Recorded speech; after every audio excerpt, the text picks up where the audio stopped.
Padre, te doy gracias porque en esta noche tengo el gozo y la gran bendición de venir por estos medios de comunicación y poder compartir con tus hijos, Padre, donde quiera que se encuentren, en diferentes países, diferentes lugares aquí en Estados Unidos, y poder sembrar en ellos nuevamente tu palabra, la semilla de la palabra de tu reino.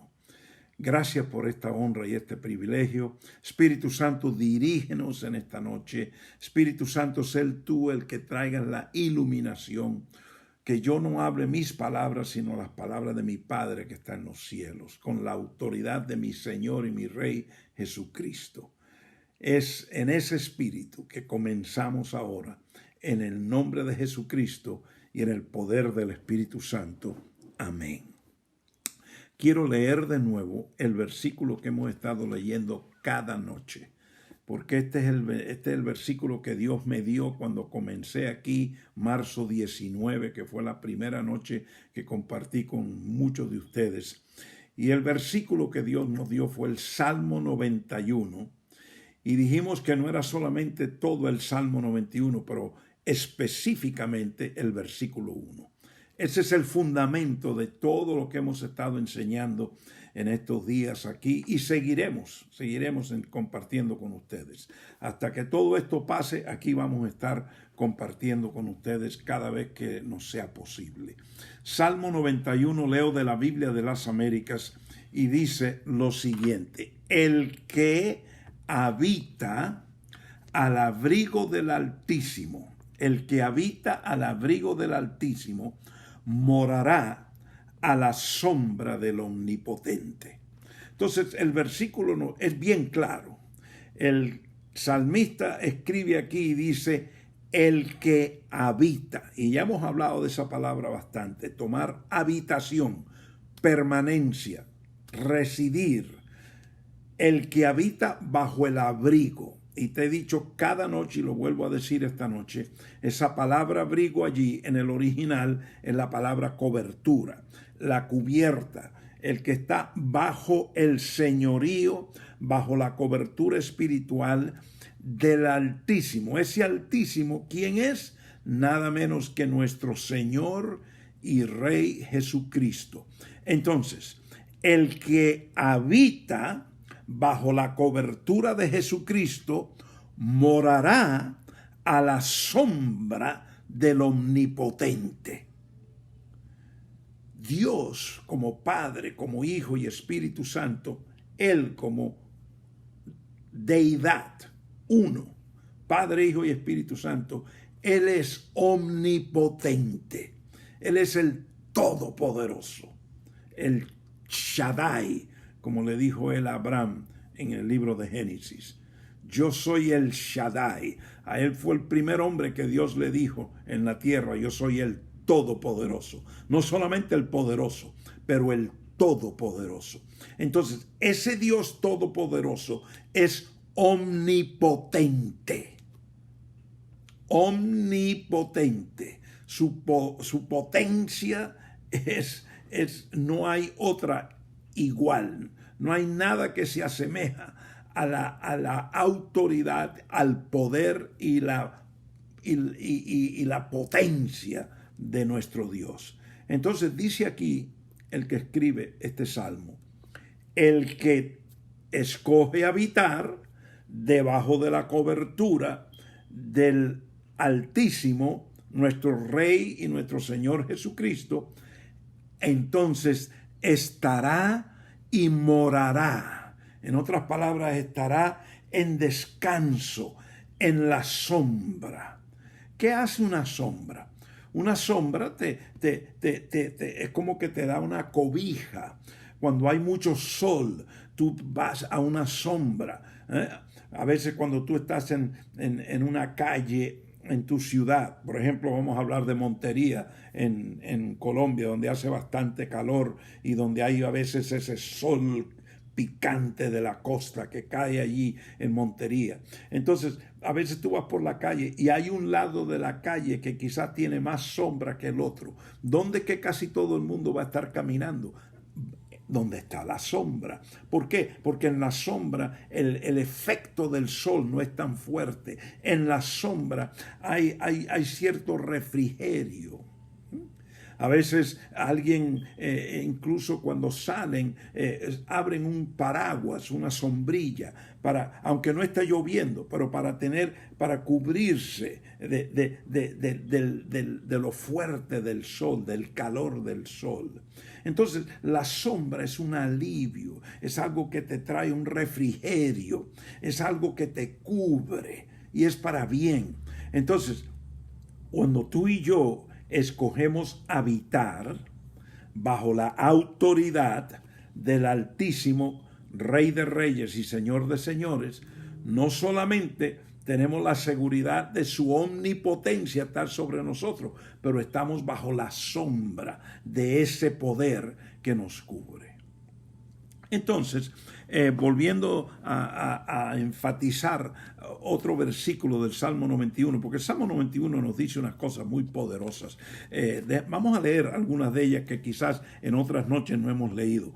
Voy a leer más del Salmo 91 esta noche. Dice el versículo 2, diré yo, una vez que tú estás habitando bajo el abrigo, bajo la cobertura y bajo la sombra del Omnipotente, entonces tú puedes decir, refugio mío y fortaleza mía es mi Dios, en quien confío. Entonces tú puedes confiar, puedes estar seguro, estás en quietud, no tienes que preocuparte porque estás seguro.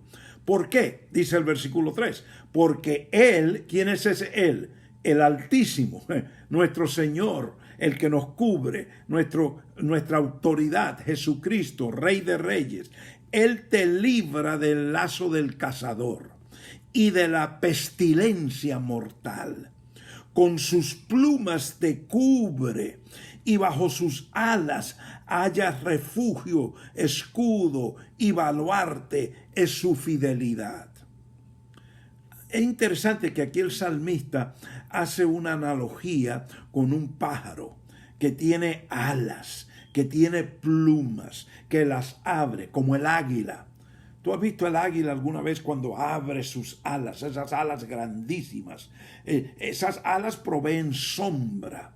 Esas plumas del águila son fuertes. Es más, se nos dice que un águila, cuando está, después que ha dado a luz, que ha nacido el pajarito pequeño, el aguilita, si podemos decirle, cuando el aguilita está en el nido todavía, y la mamá águila quiere empezar a enseñar a ese aguilita que ha nacido a cómo volar, la mamá águila viene y con el pico ese dorado fuerte que tiene, empieza a empujar a ese bebecito águila que acaba de nacer. Y no olviden que las águilas hacen sus nidos en lugares bien altos, en árboles altos, en piedras, peñales que sean bien altos. Allá que hacen el nido.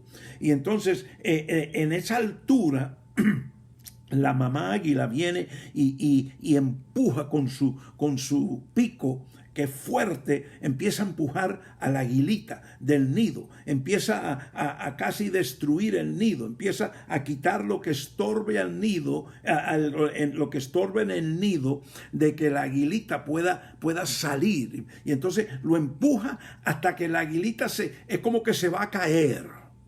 Por ejemplo, mi hija Rebeca, que tiene...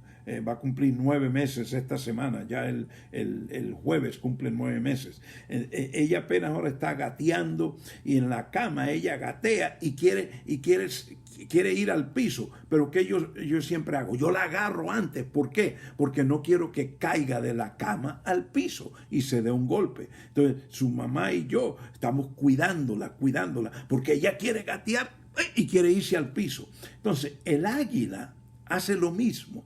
Cuando el aguilita, la mamá águila lo empuja del nido y el águila empieza a caer, pero el aguilita no mueve sus alas porque todavía no ha descubierto que al mover las alas puede volar por sí mismo. Entonces, ¿qué hace la mamá águila? La mamá águila vuela debajo del águila, del aguilita chiquito, el pajarito chiquito, y con sus alas abiertas, con esas plumas poderosas que tiene, lo coge. Y entonces la aguilita no se cae y no muere. Y entonces, ¿qué hace la mamá águila? Vuelve y lo sube al nido, lo pone en el nido y empieza el proceso otra vez. Lo empuja otra vez. ¿Para qué? Para que la aguilita caiga y hasta que la aguilita en una de esas dice, déjame, mamá mueve alas, déjame ver si yo muevo las mías.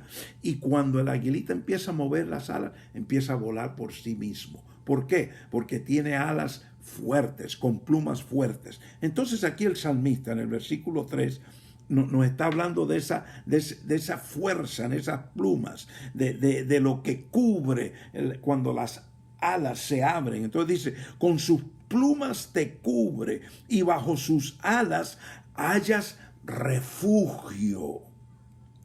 Escudo y baluarte es su fidelidad. No temerás el terror de la noche, ni la flecha que vuele de día, ni la pestilencia, el virus, que ande en tinieblas, ni la destrucción que hace estragos en medio del día.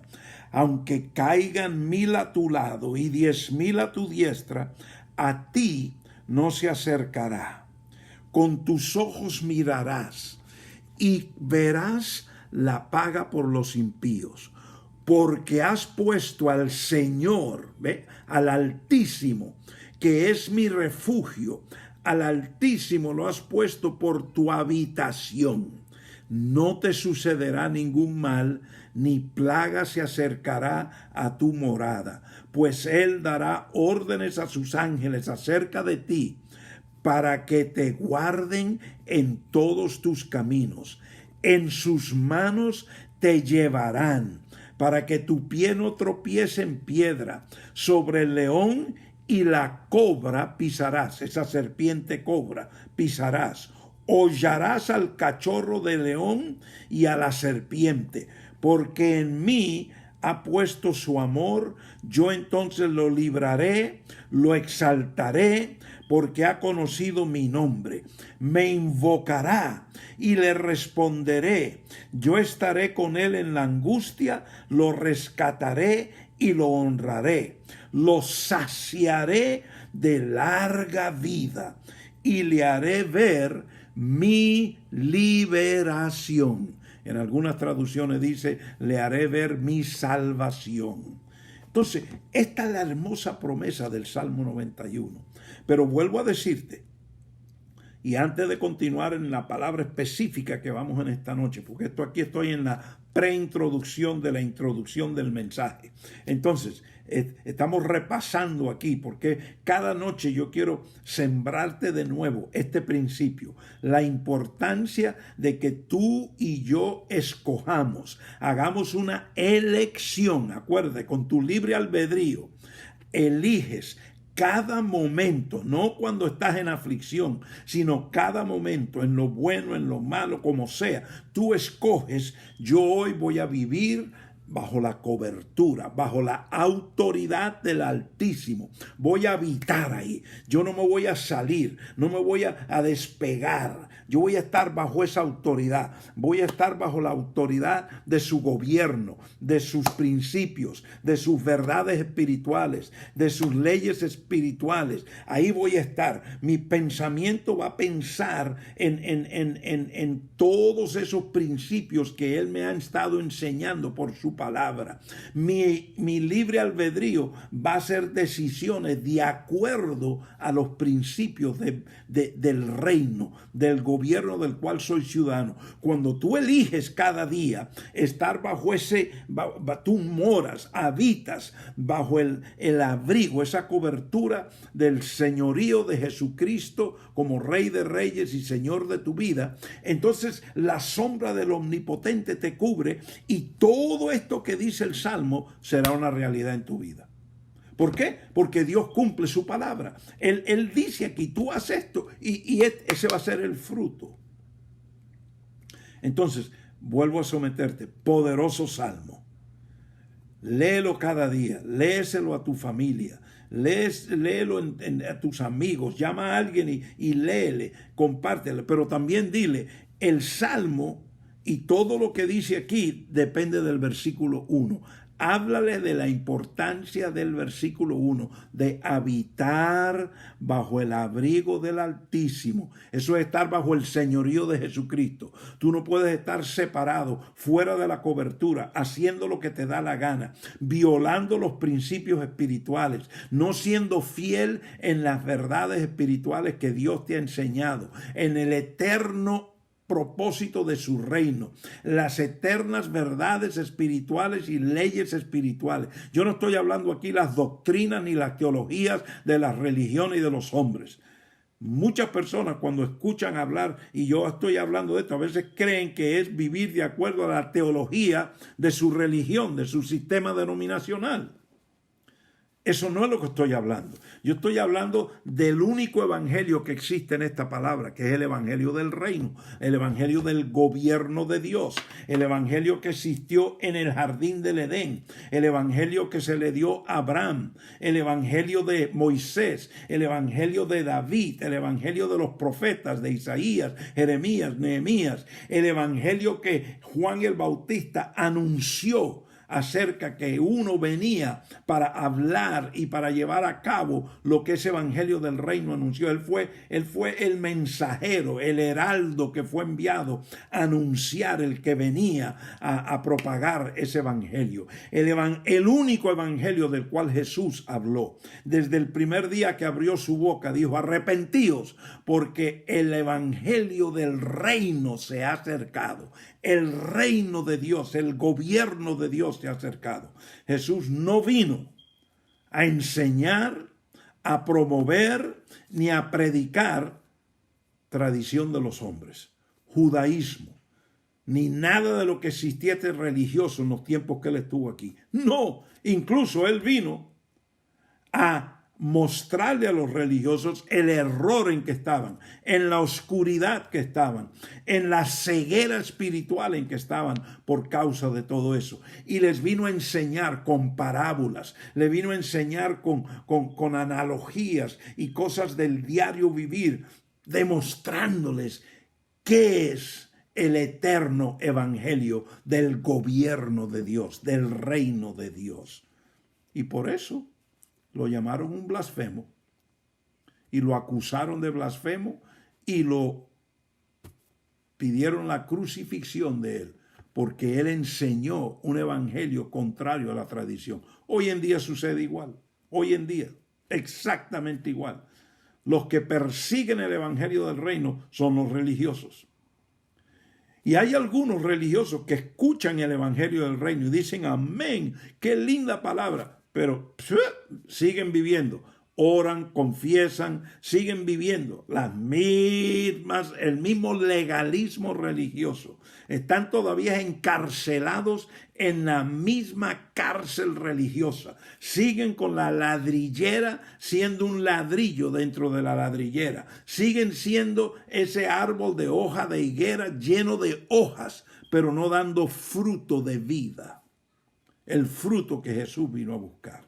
Entonces, el Salmo 91 es un salmo poderosísimo. Pero yo quiero que pasemos al Nuevo Testamento de nuevo hoy, al Nuevo Pacto, y miremos las palabras de Jesús. Y además de las palabras de Jesús, vamos también a mirar algo que Pablo escribió para la cierta congregación que él le había ministrado, y es parte del Nuevo Testamento como instrucción para nosotros. Pero yo quiero ir a Juan capítulo 15, donde hemos ido ya varias veces en estos días, porque allí Jesús dijo unas palabras muy poderosas. No olviden cómo empieza Juan capítulo 15. Él dice: yo soy la vid verdadera y mi Padre es el viñador. Todo pámpano o sarmiento que en mí no da fruto lo quita, y todo el que da fruto lo poda para que dé más fruto. Entonces Jesús dice: yo soy la vid. Eso dice Jesús. Entonces tú tienes que habitar en mí. Yo soy la vid. Mi Padre es el viñador. Pero la vid soy yo. Donde tú habitas es en mí. Eso es lo que Salmo 91. El que habita bajo el abrigo del Altísimo. ¿Quién es el Altísimo? Jesucristo. Por eso Jesús aquí dice: yo soy la vid verdadera y mi Padre es el viñador. todo pámpano, todo sarmiento que en mí, dice Jesús, no da fruto, lo quita. Entonces, Jesús está hablando lo mismo que el salmista. Es lo único que lo trae ahora en otro contexto. Él mismo lo está enseñando. Él está exhortando. Juan lo escribe aquí en el Evangelio de Juan como instrucción para ti y a mí. Estas son palabras de Jesús, están en rojo si tu Biblia tiene las palabras de Jesús en rojo. Pero mira lo que dice en el versículo 5 en adelante de Juan 15, Jesús. Yo soy la vid, vosotros los pámpanos o sarmientos. El que permanece en mí y yo en él, ese da mucho fruto, porque separados de mí nada podéis hacer. Ahora, hemos hablado de que en este tiempo donde hay tanta angustia, donde hay tanta preocupación, donde las personas están poniéndose muy ansiosas, muy ansiosas.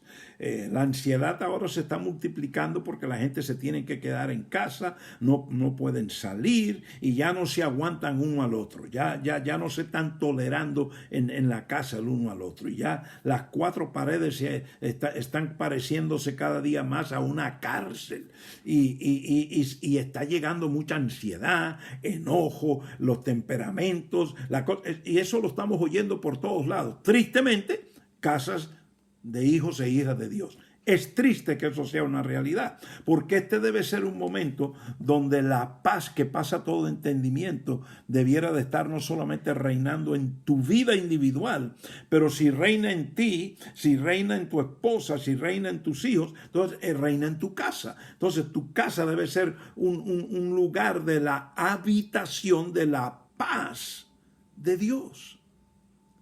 Pero yo te someto a considerar que la razón que no hay paz no es solamente la angustia del virus, no es solamente la angustia de que el negocio está cerrado, no sé de dónde va a venir dinero, no estoy empleado, no estoy empleada, no podemos vender el producto que hemos fabricado, por lo tanto estamos ahora en una situación muy apretada.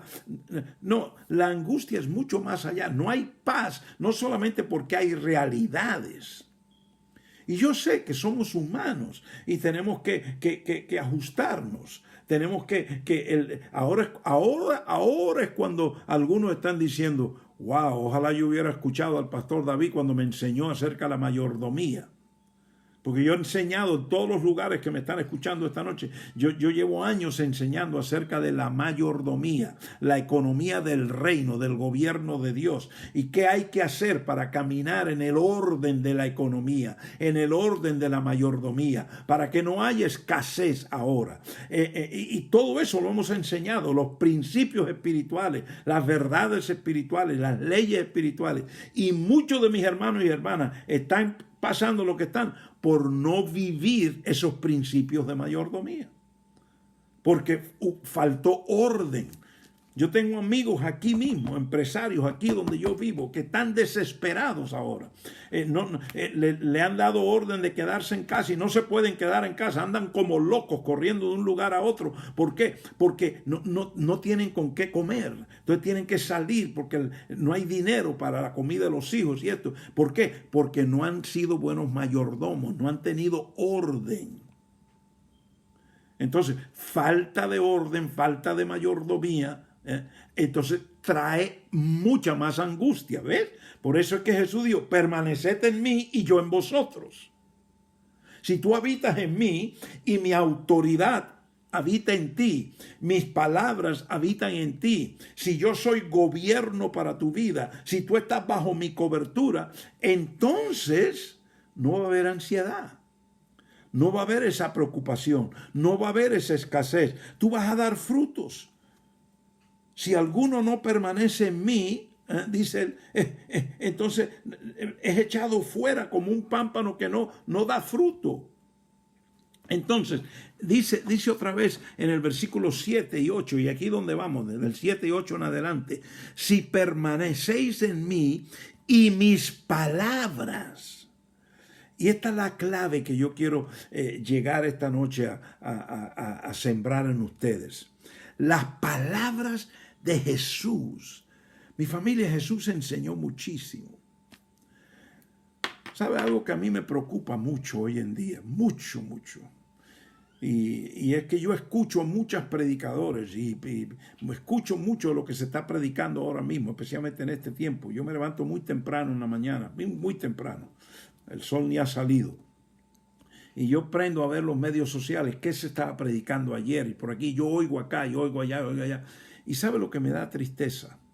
Que hoy en día, especialmente en la situación que estamos viviendo, hay muchos mensajes motivadores, hay muchas opiniones, hay mucha emoción, hay mucho palabrerío religioso, pero hay poca instrucción de lo que Jesús enseñó. Fíjate, la Gran Comisión, no sé si tú te acuerdas de la Gran Comisión. Yo, por ejemplo, te voy a leer esta noche un poquito aquí de lo que dice la Gran Comisión en el libro de Mateo. Por ejemplo, ahí está escrita. Esto es cuando Jesús nos dio a ti, a mí y a sus discípulos lo que llamamos la Gran Comisión. Este fue el mandato de Jesús. Y mira lo que dice el mandato de Jesús. Dice, versículo 18 de Mateo 28, dice, y acercándonos Jesús les habló diciendo, toda autoridad me ha sido dada en el cielo y en la tierra. Entonces, Jesús, que es la autoridad, fíjate que Él da la comisión no como una cosa sacerdotal o como algo eclesiástico, no, Él lo da con autoridad. ¿Por qué? Porque estamos hablando del eterno gobierno de Dios. Entonces, Él está hablando en unos términos gubernamentales. Entonces, Él dice en el versículo 18, toda autoridad me ha dado a mí. A mí se me puso en mis hombros toda la autoridad del gobierno que yo represento. Entonces, como a mí se me ha dado esa autoridad en el cielo y en la tierra, yo entonces, Jesucristo, tengo la autoridad ahora para darte a ti y decirte lo que te voy a decir. Esto que Jesús dijo en Mateo 28, 18 es después que Él resucitó. Esto es momentos antes de Él ascender a sentarse como el Altísimo, el Rey de Reyes y Señor de Señores a la diestra del Padre. Y mira entonces, después que dice que tiene toda autoridad en los cielos y la tierra, estamos hablando de gobierno, de autoridad. Entonces dice, a ti y a mí, id pues y haced discípulos de todas las naciones. Primeramente tenemos que entender que Dios dijo, o Jesucristo aquí resucitado, dando la comisión, Él dice, id pues y haced discípulos. Él no dijo aquí, haced miembros de iglesia. Él no dijo aquí, id y proselita. Id y proselitar. ¿Tú sabes lo que es proselitar, no? Salir y convencer a alguien y convertirlo. Eso es lo que hacen las religiones. Andan de puerta en puerta, de campaña en campaña, en los medios de comunicación, proselitando. Proselitando. ¿Para qué? Para ser miembros. Por eso es que todo gira alrededor de los números. ¿Cuántos? Porque es un asunto de membresía. Pero eso no es lo que dijo Jesús en la comisión. Jesús dijo en la comisión, haced discípulos. ¿Qué es un discípulo? Muchas veces las personas contestan cuando se hace esa pregunta, ¿qué es un discípulo? Dicen, un discípulo es el que sigue a Jesús. No, eso no es un discípulo. Si tú vas al diccionario y buscas la definición de la palabra discípulo, ¿qué dice el diccionario? Un discípulo es aquel que hace lo que el maestro le enseñó. Un discípulo es aquel que se sienta a escuchar, a aprender, a ser enseñado. Y una vez que recibe palabra y es enseñado, entonces vive lo que se le enseñó. Eso es un discípulo. Y esa es la gran comisión. Id pues y haced discípulos de todas las naciones, bautizándolos en el nombre del Padre, del Hijo y del Espíritu Santo. Versículo 20. Enseñándoles a guardar todo lo que os he mandado, dijo Jesús, lo que Él ha mandado. Él no dijo aquí, vete y por todas las naciones proselitando, haciendo conversos convirtiéndolos a tu doctrina, a tu teología, a las interpretaciones de tu sistema religioso y eclesiástico. Eso no es la gran comisión. La gran comisión tiene que ver con hacer discípulos, enseñándoles todo lo que Jesús nos enseñó. La mayoría de lo que las religiones, mucho de la teología, la base, no está ni basada en lo que Jesús enseñó. Mucho está basada en la interpretación de ciertos teólogos, algunos en la profetisa tal o el profeta tal o el... Entonces, son interpretaciones. Pero Jesús dice, no, id a las naciones a ser discípulos.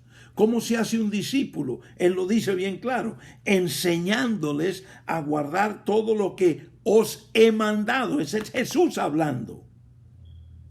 Que los religiosos han usurpado la gran comisión, porque han usado el vocabulario de la gran comisión, han usado que dizque la autoridad de la gran comisión simplemente para ellos poder propagar y proselitar y ir por todas las naciones anunciando un evangelio que no es el evangelio del reino, sino el evangelio de su sistema religioso, de acuerdo a sus teologías y sus doctrinas y sus interpretaciones, pero no como Jesús os enseñó y ha mandado.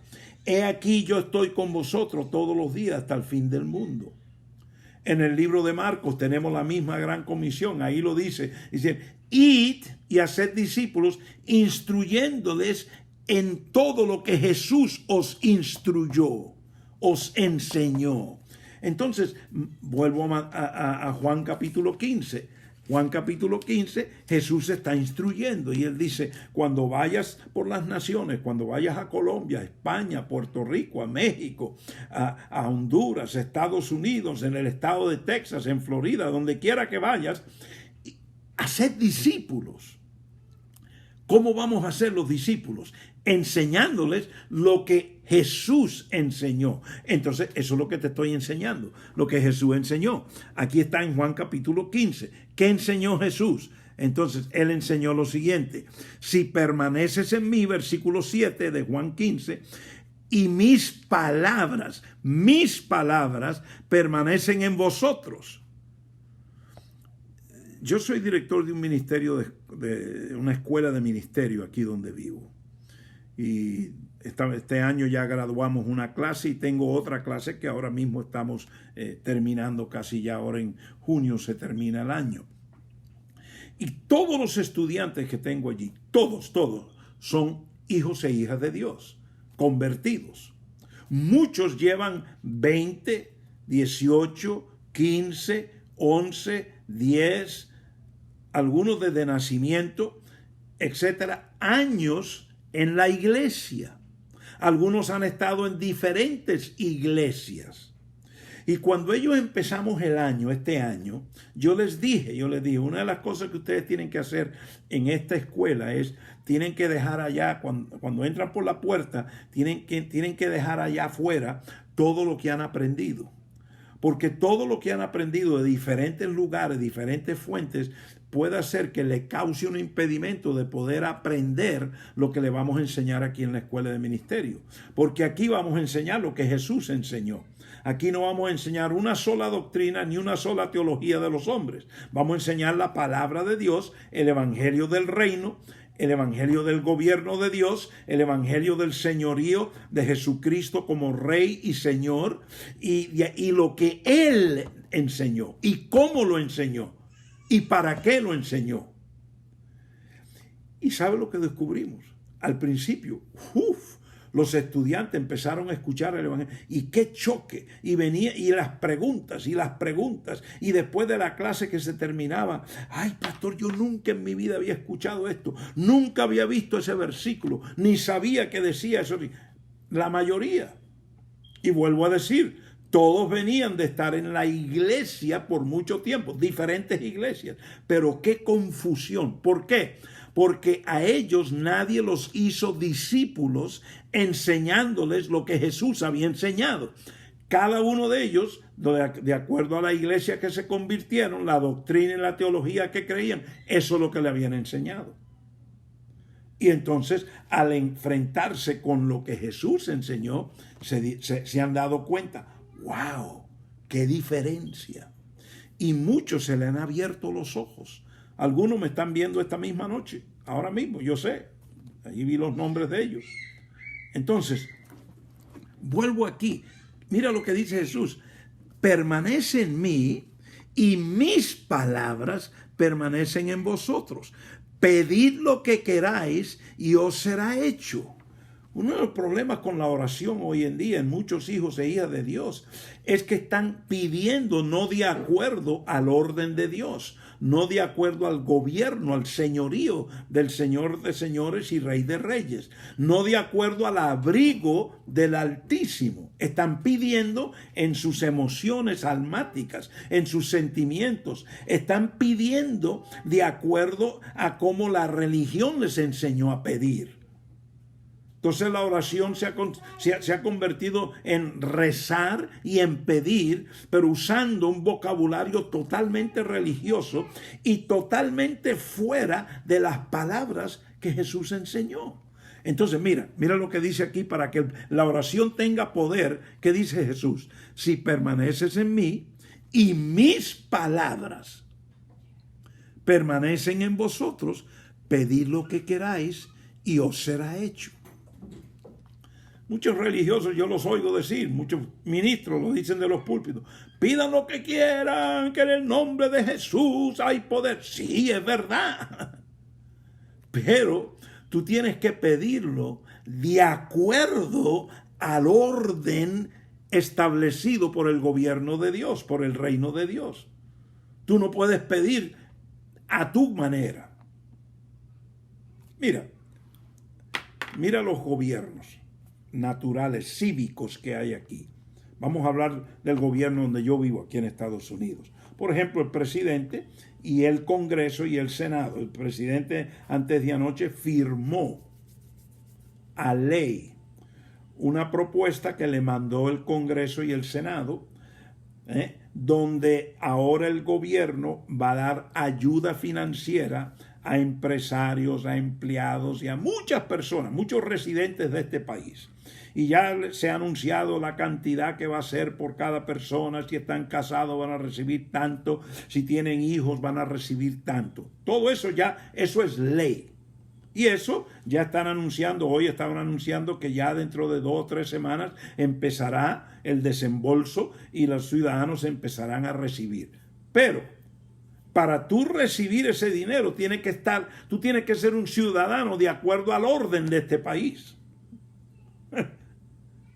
Es lo primero que dice la ley.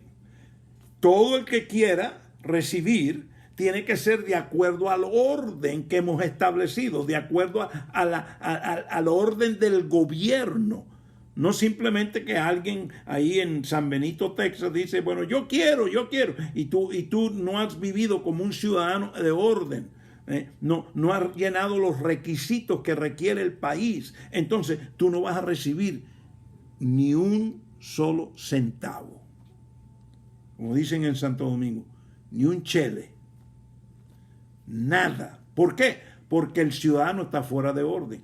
Eso es exactamente lo que pasa en lo espiritual. Si yo voy, por ejemplo, a España ahora mismo, yo no soy ciudadano de España. En este momento no puedo ir a España. Nadie puede ir a España porque está cerrada la entrada. Pero digo, en tiempos normales, yo he ido a España por 27 años, cientos de veces.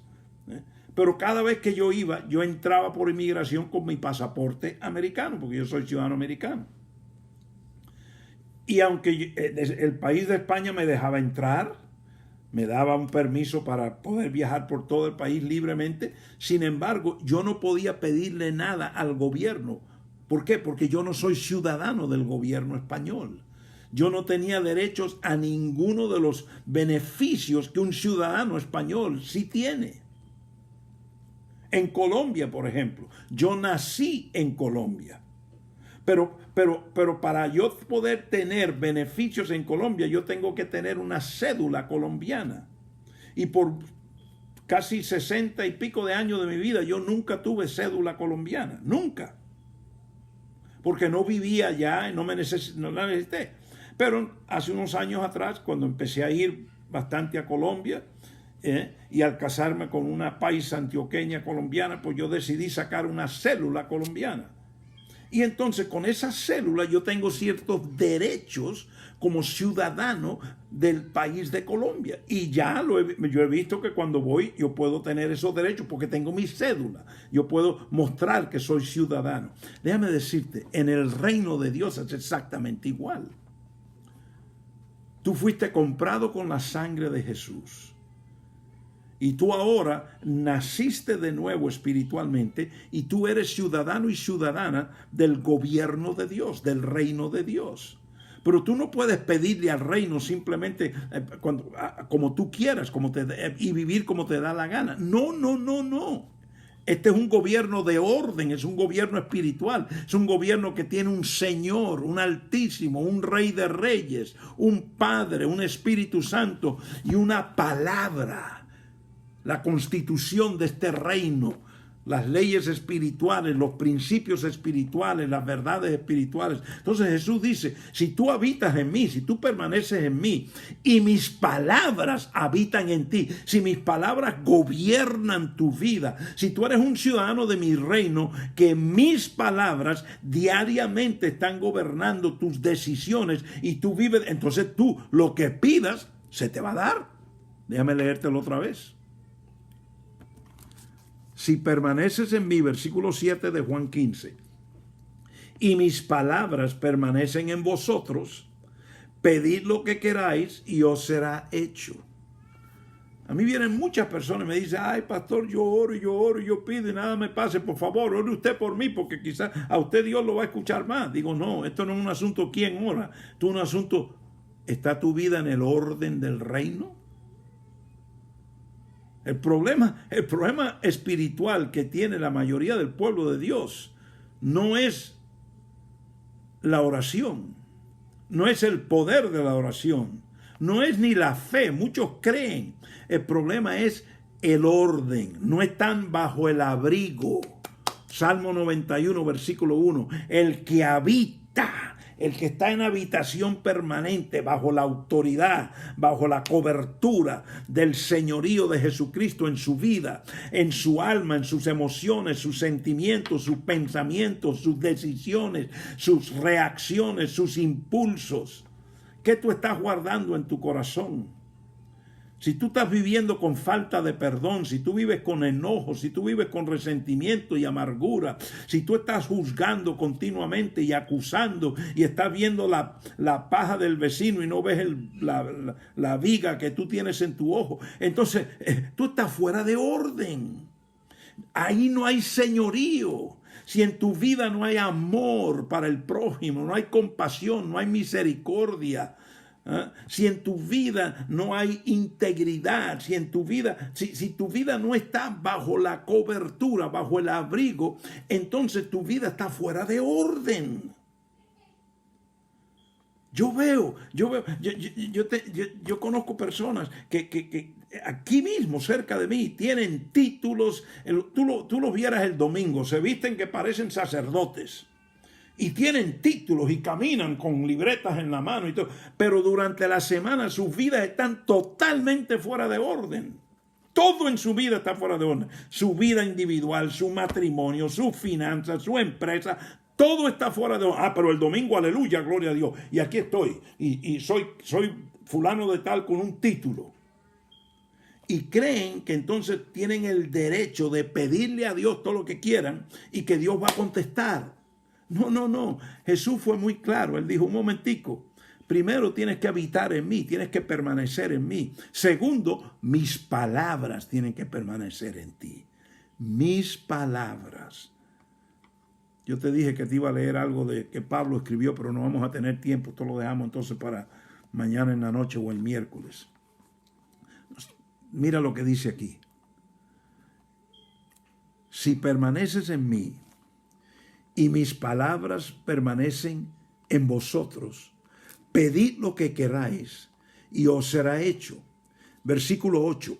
en esto es glorificado mi Padre, en que deis mucho fruto y así probéis que sois mis discípulos. ¿En qué es glorificado el Padre? El Padre es glorificado en que deis mucho ¿qué? Fruto. Y así vas a probar que sois mis ¿qué? Discípulos. ¿Cuál es la gran comisión? Hacer discípulos. Jesús no dijo, si permaneces en mí y mis palabras permanecen en ti, entonces Dios va a ser glorificado porque eres un gran miembro de iglesia. Hoy en día hay mucho énfasis en membresía y en iglesia. Tú sabes, una de las cosas que yo más he escuchado estos días, la tristeza de muchas personas que no puedo ir a la iglesia. Es como que les han quitado el pozo de agua. Es como que no hay fuente donde beber porque no pueden ir al edificio a congregarse.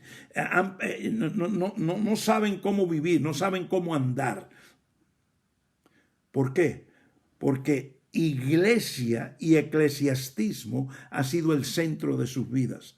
No el habitar bajo el abrigo del Altísimo, no el señorío de Jesucristo como Rey de Reyes y Señor de Señores en su vida diariamente, no el permanecer en Él y que sus palabras permanezcan en nosotros, para que entonces demos mucho fruto.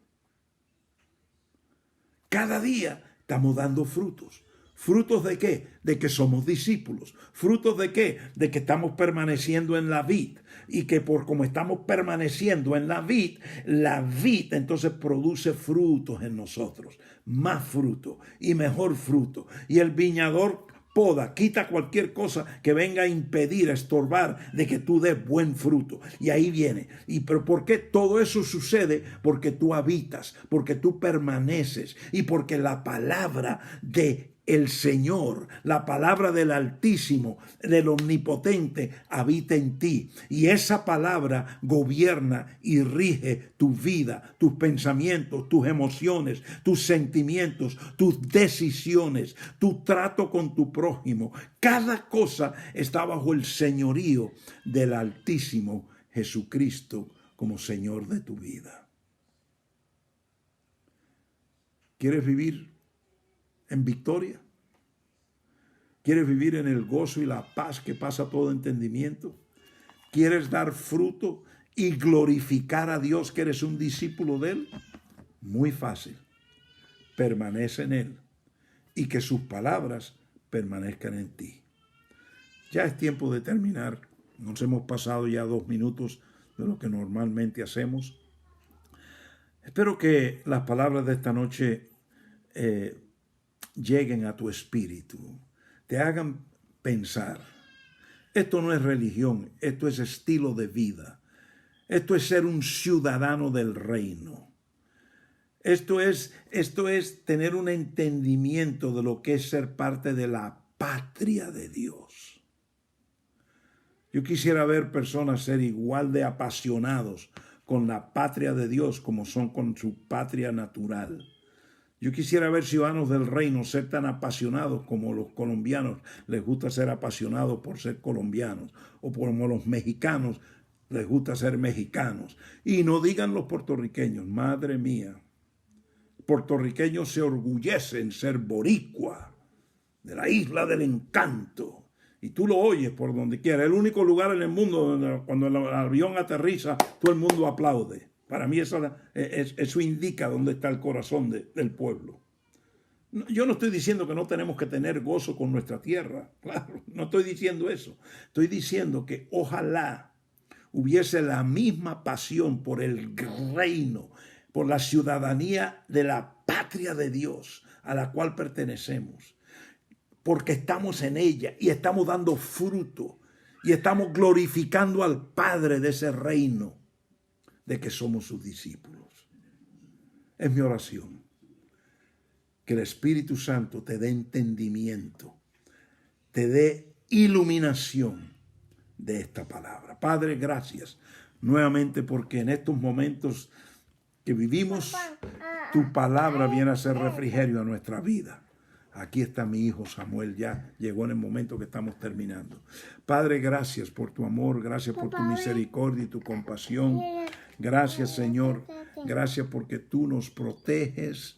Pero más que todo, tú deseas que nosotros seamos ciudadanos que habitamos bajo la sombra bajo el abrigo del Altísimo para tener la sombra del Omnipotente. Sé con cada persona que me está escuchando esta noche o cualquiera que vea o escuche este video en el futuro. En el nombre de Jesucristo y en el poder del Espíritu Santo. Amén.